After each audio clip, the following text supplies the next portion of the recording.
Pemirsa, dalam memperkenalkan bentang alam Bali kepada dunia internasional melalui konsep sport tourism, ribuan pelari mancanegara akan taklukkan jalur ekstrim Kintamani hingga Gunung Agung pada pertengahan bulan ini.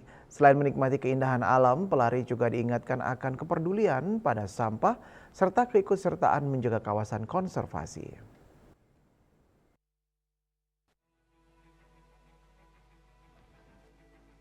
Sedikitnya 5.916 orang pelari akan menerima tantangan dalam menaklukkan jalur ekstrim Kintamani hingga Gunung Agung yang dimulai dari 7 km, 18 km, 30 km, 60 km, hingga 100 km ultra.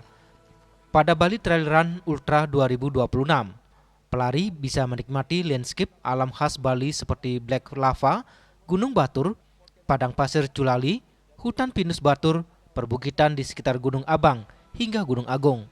Panjangnya jalur yang ditempuh pelari seperti 100 km ultra bukan saja sebagai ajang olahraga, tetapi juga sarana memperkenalkan bentang alam Bali kepada dunia internasional melalui konsep sport tourism. Berlari di road mungkin tantangannya kurang ya. Begitu mereka lari di ini, wah ternyata berat juga ya, dan orang merasa, ternyata saya bisa. Terus saat berlari di alam trail itu mereka tidak cuman flat melihat sesuatu, wah kayak gini, tapi begitu di alam, ternyata bagus, ternyata kita ambil foto dari sini, banyak manfaat yang mungkin mereka dapatkan ya, seperti healing, terus challenge-nya lebih. Sementara itu, Kepala Balai Konservasi Sumber Daya Alam BKSDA Bali Ratna Hendra Moko mengingatkan para pelari agar peduli terhadap persoalan sampah selama berada di kawasan hutan. Berharap event ini mampu menginspirasi publik bagaimana mampu memberikan dampak kepada publik bahwa dalam menikmati alam juga harus menghargai alam serta bangga dengan kawasan konservasi. Kawasan konservasi sesuai dengan peruntukannya, taman wisata alam bisa dimanfaatkan.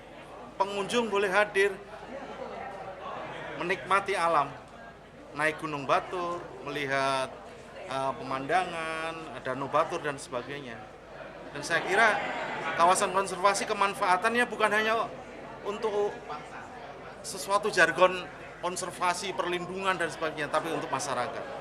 Karena masyarakat yang harus mendapatkan kemanfaatan dan masyarakat yang ikut mendukung, menjaga, melestarikan kawasan konservasi. Rai Suwantara, Bali TV.